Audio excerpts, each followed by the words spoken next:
এই শহর সভাপতি বা এমএলএ সুজয় হাজরার বিরুদ্ধে যে অভিযোগে শালবনী থানার অভিযোগে ওই যে অ্যারেস্ট হয়ে আছে, ওনার বিরুদ্ধে আরও একটি অভিযোগ হয়েছে 4/6/2026 তারিখে কোতোয়ালি থানাতে। সেখানে অভিযোগ হলো ইনি মেদিনীপুরের বিভিন্ন হসপিটাল, প্রাইভেট হসপিটাল চালাবার জন্য প্রোটেকশন মানি নিতেন সুস্থ হবে, না হলে ওনাকে যেন তেন প্রকারণে সেগুলোকে বন্ধ করে দিতেন। এবং এই প্রোটেকশন মানি হিসেবে প্রচুর ধাপে উনি 16 লক্ষ টাকা নিয়েছে। এছাড়াও আরও যে কারবার আজকে দেখা গেল সরকারি কাজে হস্তক্ষেপ, উনি হসপিটালের যে স্বাস্থ্যসাথীর বিল 3.5 কোটি টাকা আটকে রেখে দিয়েছিলেন এবং তার জন্য উনি 25% কমিশন দাবি করেন যে দিলেই ওই বিল স্যাংশন হয়ে যাবে এবং সেই পয়সা ওনাকে ক্যাশে দিতে হতো। এছাড়াও এখানে একটা অসাধু চক্র ছিল, বিভিন্ন তৃণমূলপন্থী যে ডাক্তারবাবু আছেন তাদের র্যাকেটের মাধ্যমে উনি এরকম করে চালাতেন যে তাদেরগুলোই চলবে আর বাকিগুলো সব বন্ধ থাকবে এবং প্রোটেকশন মানি না দিলে উনি সবকে বন্ধ করে দিতেন। সেই মর্মে ওনাকে এফআইআর হয়েছে এবং সেই এফআইআর মোতাবেক আজকে এই মামলাতে কোতোয়ালি পিএস কেস নাম্বার 337/2026 আজকে ওনাকে ট্যাগ করা হচ্ছে। ওনার যে ধারা দেওয়া হয়েছে, 8খানা ধারা দেওয়া হয়েছে, তার মধ্যে 4টে আছে জামিন অযোগ্য ধারা এবং 4টে আছে জামিনযোগ্য ধারা। হ্যাঁ হ্যাঁ হ্যাঁ হ্যাঁ হ্যাঁ যে কোনো ঠাকুরের মন্দিরে দেখবেন দেবতা থাকে, দেবতার আবার পুরোহিত থাকে, পুরোহিত ছাড়া তো ঠাকুরের কাছে পৌঁছানো যায় না। তো তেমনি ওই সুমিত রায় হচ্ছেন এই মন্দিরের হচ্ছে পুরোহিত।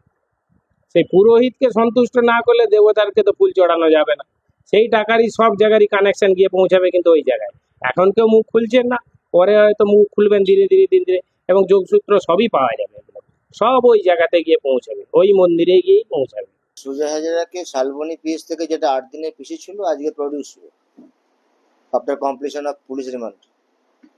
সেই কেসেতে তার বেল পেয়ার ছিল, বেল পেয়ার রিজেক্ট হয়েছে, 14 দিনের জেসি হয়েছে সুজয় হাজরা।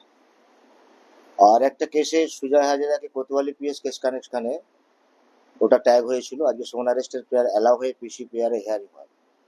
সেই প্রেয়ারে 14 দিনের আমাদের তরফ থেকে পিসি প্রেয়ার ছিল, পুলিশ প্রেয়ার করেছিল, সেটাতে কোর্ট কনসিডার করে 9 দিনের অ্যালাউ করেছে। আগামী 24 তারিখে প্রোডাকশন হবে কোতোয়ালি পিএস কেস কানেকশন। কি কমপ্লেন মেদিনীপুরের কোতোয়ালির কেসটা? মেদিনীপুরে কোতোয়ালির যে কেসের অভিযোগ, এখানে একটা নার্সিংহোম আছে, নির্ণয় নার্সিংহোম। সেই নির্ণয় নার্সিংহোমের দুই পক্ষের দুই ডাইরেক্টরের যে ঝামেলা ছিল, সেই ঝামেলার উপরে ভিত্তি করে সেই ঝামেলা যাতে না হয় এবং একজন পার্টিকে যে কমপ্লেনেন্ট তাকে সেফটি অ্যান্ড সিকিউর ভাবে বিজনেসটা রান করার জন্য প্রোটেকশন মানি বলুন, কার্ড মানি বলুন, 12 lakhs নাকি অ্যাজ পার অ্যালিগেশন সুজয় হাজরাকে দিতে হয়েছিল। এবং ওখানে তাদের সাথে একটা এগ্রিমেন্ট হয়েছিল যে আগামী দিনে 25% যে স্বাস্থ্যসাথীর যে টাকা সরকার থেকে নার্সিংহোমে ঢুকবে প্রায় 3 কোটির ওপরে, সেই টাকার 25% অ্যামাউন্ট সুজয় হাজরা ডিমান্ড করেছিল তাকে দিতে হবে। এই হোলসাম অ্যালিগেশন, এই অ্যালিগেশনের ভিত্তিতে এফআইআর হয়েছিল। এফআইআরে আজকে তাকে 14 দিনের পিসি পেয়ারে 9 দিন অ্যালাউ হয়ে কোতোয়ালি থানায় নিয়ে যাওয়া হয়েছে। শালবনীর কেসে কোনো সিজার হয়েছে? শালবনী কেসে সিজার হয়েছে, 2 জন আসামির কাছ থেকে সিজার হয়েছে। ভাইটাল সিজার সুজয় হাজরার কাছ থেকে হয়েছে।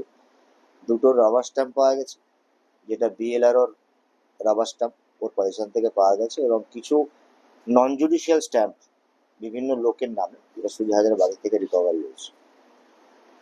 এই কেসে কি সুমিত রায়ের নাম জড়িয়েছে? মানে অলরেডি আমরা যে Sumit Roy is wanted in this case.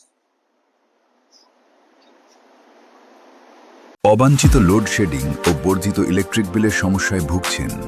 আমরা রয়েছি আপনাদের পাশে। ভারতবর্ষের 1 নম্বর প্রযুক্তির কোম্পানি টাটা পাওয়ার সোলার এবং ইউটিএল সোলারের সঙ্গে আমরা কমিয়ে দিতে পারি 90% পর্যন্ত আপনার ইলেকট্রিসিটি বিল। পাবেন সরকারি ভর্তুকি বা বিনা ভর্তুকিতে অফ গ্রিড, অন গ্রিড বা হাইব্রিড সোলার সিস্টেম। রয়েছে আকর্ষণীয় ফাইন্যান্সের ব্যবস্থা। দেরি না করে আজই যোগাযোগ করুন ইউটিএল কোম্পানির পশ্চিম মেদিনীপুরের অথরাইজড ডিস্ট্রিবিউটর অপটিনেট সোলার সলিউশনস এর সঙ্গে। অপটিনেট সোলার সলিউশনস, কেশিয়াড়ি, থানাগড়া, পশ্চিম মেদিনীপুর। নিজেকে আপডেট রাখতে ফলো করুন সানন্দা নিউজ।